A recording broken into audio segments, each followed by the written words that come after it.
اگر یہ دونوں کا ٹکراؤ ہو جائے کہ اللہ کا شکر ادا کریں، اللہ کا شکر ادا کرنے کا مطلب کیا ہے؟ اس کا تقاضا یہ ہے کہ اللہ کے ساتھ کسی کو شریک نہ ٹھہرانا۔ جب یہ دونوں ٹکرا جائے کہ ایک طرف تو یہ ہے کہ اللہ کے ساتھ کسی کو شریک نہ کرنا، اور یہ ہے کہ والدین کے بات کو بھی مان کر کے چلنا، جب یہ دونوں ٹکرا جائے تو انسان کیا کرے؟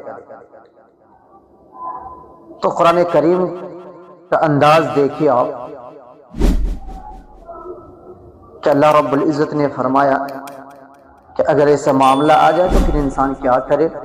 تو سعد بن ابی وقاص رضی اللہ تعالیٰ عنہ یا شہ مبشرہ میں سے ٹاپ 10 صحابہ میں سے ہے، اللہ کے رسول صلی اللہ علیہ وسلم نے دنیا میں ہی جنت کی خوشخبری دے دی کہ یہ جنتی ہے، اور نوجوانی کے عالم میں حضور پر ایمان لائے، اور ان کے والد بہت عرصہ پہلے وفات پا چکے تھے۔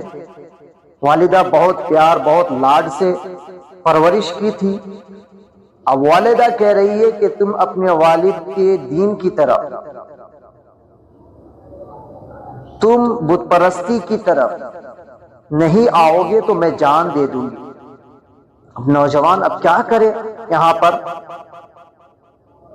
تو اللہ تعالیٰ نے قرآن کریم کے اندر فرمایا، اور یہ آیت حضرت سعد بن ابی وقاص رضی اللہ تعالیٰ عنہ کو یاد آئی کہ وَإِن جَاهَدَاكَ لِتُشْرِكَ بِي مَا لَيْسَ لَكَ بِعِلْمٍ فَلَا تُطِعْهُمَا، کہ اگر تمہیں مجبور کرے، اگر تم سے جہاد کرے کہ تم اللہ کے ساتھ کسی کو شریک ٹھہراؤ، اللہ کے ساتھ بت پرستی کرو، تو پھر اللہ نے کیا کہا؟ مَا لَيْسَ لَكَ بِعِلْمٍ، کہ تمہارے پاس جس ہستی کے بارے میں کوئی علم نہیں ہے اس کو تم کیسے شریک ٹھہرا سکتے ہو؟ مَا لَمْ يُنَزِّلْ بِهِ سُلْطَانًا، کہ جس کے بارے میں کوئی سند نہیں اتری اس کو کیسے شریک کر سکتے ہو؟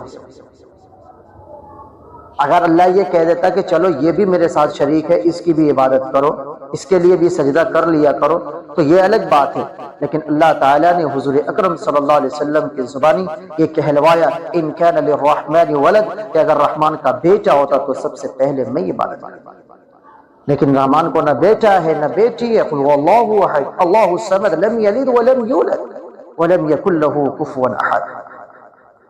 تو ان جاہداک لتشرک بی ما لیس لک بعلم، جب مجبور کرے کہ تم چلے آؤ اپنے آباء و اجداد کی دین کی طرف، تو اب یہاں پر والدین کے بات کو نہیں مانیں گے۔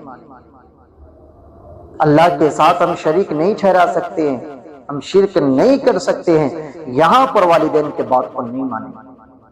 لیکن قرآن نے کیا کہا؟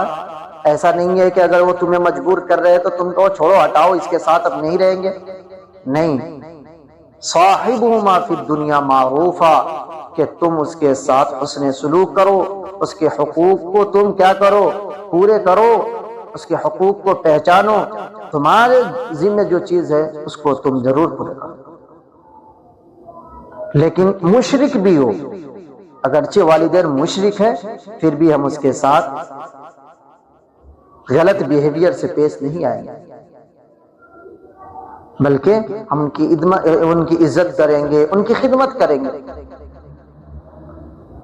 لیکن ہم اس کے ساتھ شریک نہیں ٹھہرائیں گے اللہ کے ساتھ کسی کو۔ لا طاعۃ لمخلوق فی معصیۃ الخالق، کہ جہاں مخلوق کی اطاعت میں خالق کی معصیت لازم آ رہی ہو تو پھر ہم یہاں پر والدین کی بات کو نہیں مانیں گے۔